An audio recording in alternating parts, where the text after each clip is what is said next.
Even in the music and dances of the tribal folk of India, the notes which were employed are of a limited range, while there is no end of repetition of the same rhythm or of the same movement from hour to hour. There are no specialists, and every man, woman, and child participates with abandon both in singing and in dancing.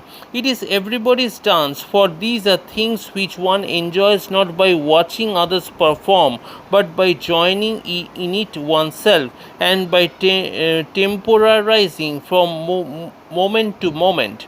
As such, tribal art is everyone's art. It enriches the daily life of those who share in it, and if the simplicity and monotony of daily life, which is often in the level of one, spills over into artistic expressions also, whether in the field of music, dance, or sculpture, there seems to be nothing wrong about it. Nearly 40 years ago, there was an occasion when I had camped for a few weeks among the Zhuangs, who were then considered to be one of the most primitive tribes of India. The Zhuangs in that particular village were miserably poor, but I remember one moonlit night when the sky was glorious, they went on dancing until the day broke, and one by one they left the dancing ground near the youth's dormitory for attending to their daily course.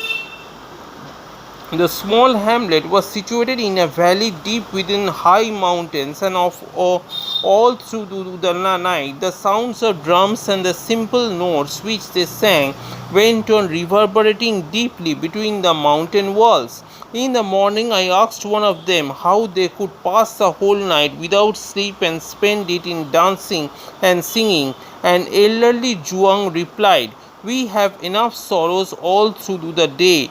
Why should we waste the night also in brooding over those sorrows?" It was a wise statement, and I believe that it is in this way that the tribal people of India conquered the sorrows of daily life by discovering their own souls in the depth of religious and artistic experiences.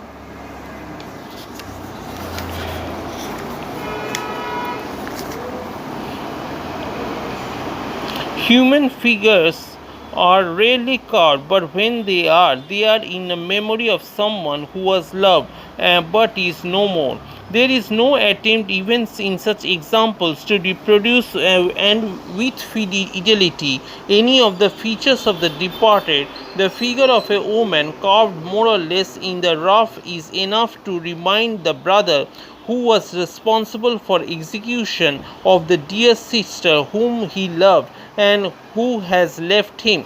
Such objects are not for everybody. Each one of them has an appeal for the one who alone is concerned. It is significant for that offerings like the above, or of terracotta animals and the like of lampstands made of the same material, are all placed not inside a walled temple but in the open under some tree or a group of trees. Year after year the figures go on piling, and they may strike an outsider by the monotony of their form or by the lack of any arrangement among the offerings, but there are no more than tokens of memory, the symbol or seal of an experience through which one has passed.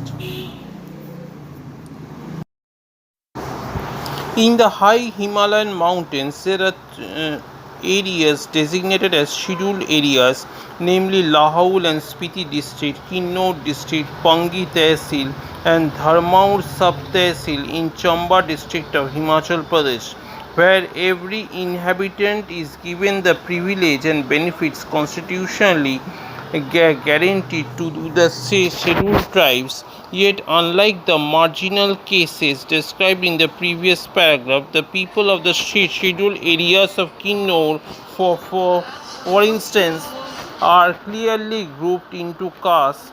Some are farmers, some are silversmiths, carpenters, blacksmiths, or leather workers. Like any other caste in the valleys, yet they are treated as tribes under the constitution. It must, however, be said in support of the government's decision that the inhabitants of Kinnor have largely retained the marriage customs of their earlier days, namely polyandry.